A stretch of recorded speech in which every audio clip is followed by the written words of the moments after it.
পদার্থবিজ্ঞানের যে কোনো বিষয়কে ভালোভাবে বোঝার জন্য রাশি একটি অপরিহার্য এবং অত্যন্ত গুরুত্বপূর্ণ বিষয়। যদিও রাশি সম্পর্কে তোমরা প্রথম অধ্যায়ে পড়ে এসেছো, তারপরেও এই গতির বিভিন্ন পরিমাপে ঢোকার আগে আমি রাশি সম্পর্কে একটু বলে নিতে চাই। প্রথম প্রশ্ন, রাশি কাকে বলে?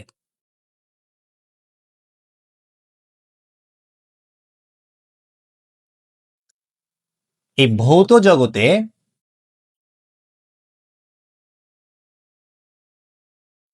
যা কিছু পরিমাপ করা যায় তাকেই আমরা রাশি বলি।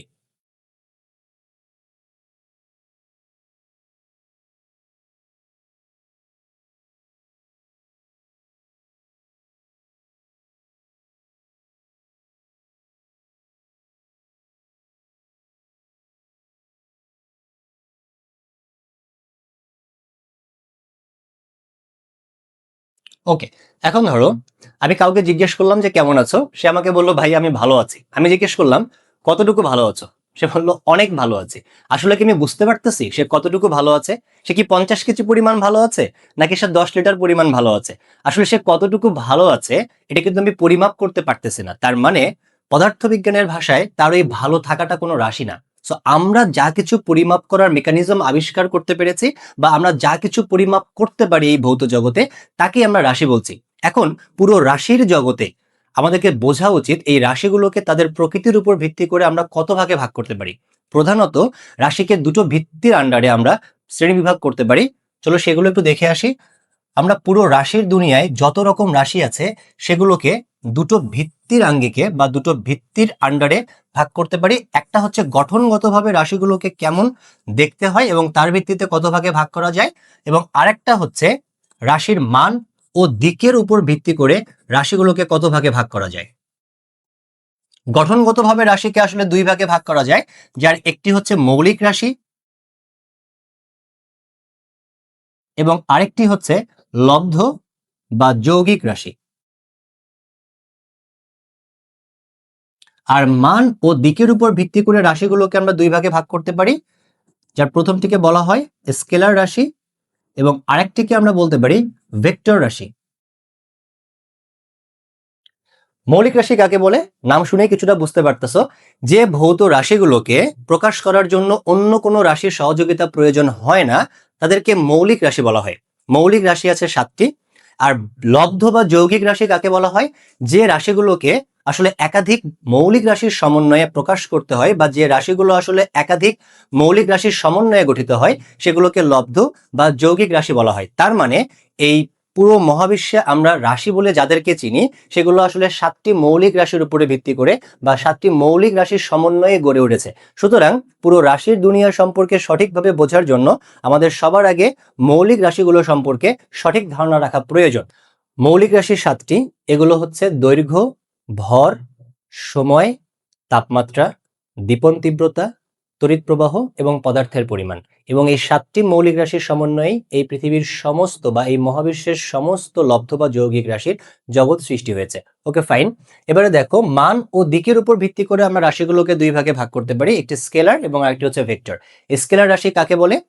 যে রাশিগুলোকে সম্পূর্ণরূপে প্রকাশ করতে শুধুমাত্র মানই যথেষ্ট, কোনো দিকের প্রয়োজন হয় না, সেগুলোকে স্কেলার রাশি বলে।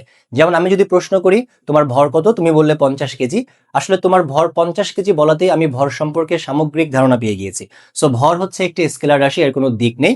আর ভেক্টর রাশি হচ্ছে সেই রাশিগুলো যে রাশিগুলোকে সম্পূর্ণভাবে প্রকাশ করতে শুধুমাত্র মানই যথেষ্ট নয়, মানের সঙ্গে সঙ্গে দিকেও লাগে, সেগুলোকে বলা হচ্ছে ভেক্টর রাশি। যেরকম বেগ হচ্ছে একটি ভেক্টর রাশি, যেটা আমরা এই গতি অধ্যায়ে একটু পরেই পড়বো। Okay fine. এখন একটা ইন্টারেস্টিং প্রশ্ন আছে এখানে। প্রশ্নটি হচ্ছে, আমি যদি জিজ্ঞেস করি যে মৌলিক রাশিগুলোকে স্কেলার নাকি ভেক্টর, একইভাবে লব্ধ বা যৌগিক রাশিগুলোকে স্কেলার নাকি ভেক্টর, উত্তর কি হবে একটু ভাবো তো। আচ্ছা, আমি দিয়ে দিচ্ছি উত্তরটা। ফর এক্সাম্পল, মৌলিক রাশি, কোনো একটা মৌলিক রাশি স্কেলারও হতে পারে, ভেক্টরও হতে পারে, তার মান বা দিকের উপর নির্ভর করে। একই কথা প্রযোজ্য লব্ধ বা যৌগিক রাশির ক্ষেত্রে।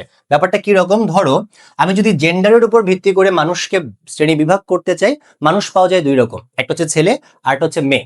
আবার ধরো আমি মানুষের চারিত্রিক বৈশিষ্ট্যের উপর ভিত্তি করে মানুষকে দুভাগে ভাগ করলাম। এক প্রকার মানুষ হচ্ছে ভালো মানুষ, আর এক প্রকার মানুষ হচ্ছে খারাপ মানুষ। এখন আমি প্রশ্ন করলাম, ছেলেরা আসলে ভালো মানুষ নাকি খারাপ মানুষ? আবার একইভাবে মেয়েরা আসলে ভালো মানুষ নাকি খারাপ মানুষ? এটা ইনভ্যালিড প্রশ্ন। অ্যাকচুয়ালি একটা ছেলে ভালোও হতে পারে, খারাপও হতে পারে। সেম জিনিস এটা মেয়ের ক্ষেত্রেও একইভাবে তুমি লক্ষ্য করো, কোনো মৌলিক রাশির যদি শুধুমাত্র মান দ্বারাই সম্পূর্ণরূপে প্রকাশ করা সম্ভব হয়ে থাকে, সেটা একই সাথে মৌলিক রাশি, এবং এই মৌলিক রাশিটা হচ্ছে স্কেলার। আর ওই মৌলিক রাশিটার যদি শুধুমাত্র মান না, তার সঙ্গে দিকও প্রকাশ করতে হয় তাকে সম্পূর্ণভাবে প্রকাশ করার জন্য, তাহলে আমরা তাকে বলবো মৌলিক রাশি এবং ভেক্টর রাশি। একইভাবে আমরা লব্ধ রাশিও দেখতে পারি, স্কেলারও হতে পারে, ভেক্টরও হতে পারে। একটা এক্সাম্পল দিয়ে দেখাই। ধরো যে ভর হচ্ছে একটা মৌলিক রাশি। এখন আমি যদি জিজ্ঞেস করি এটা কি স্কেলার নাকি এটা ভেক্টর, ভর আসলে একটি মৌলিক রাশি এবং এটি স্কেলার রাশি। ধরো দৈর্ঘ্য একটি স্কেলার রাশি। এখন আমি যদি জিজ্ঞেস করি যে দৈর্ঘ্য একটি মৌলিক রাশি, সরি, এখন আমি যদি জিজ্ঞেস করি দৈর্ঘ্য কি স্কেলার নাকি ভেক্টর, এটার উত্তর কি হবে? দৈর্ঘ্য আসলে কখনো স্কেলারও হতে পারে, কখনো ভেক্টরও হতে পারে। এটা ডিপেন্ড করে। আমরা একটু পরে এই গতির একটা রাশির মধ্যে আমরা এই সম্পর্কে খুবই সুন্দর একটা এক্সাম্পল দেখব। সো আমি যদি 7টা মৌলিক রাশি নিয়ে কথা বলি, এর মধ্যে দৈর্ঘ্য হচ্ছে কাইন্ড অফ, সে কখনো স্কেলারও হতে পারে, আবার কখনো ভেক্টরও হতে পারে।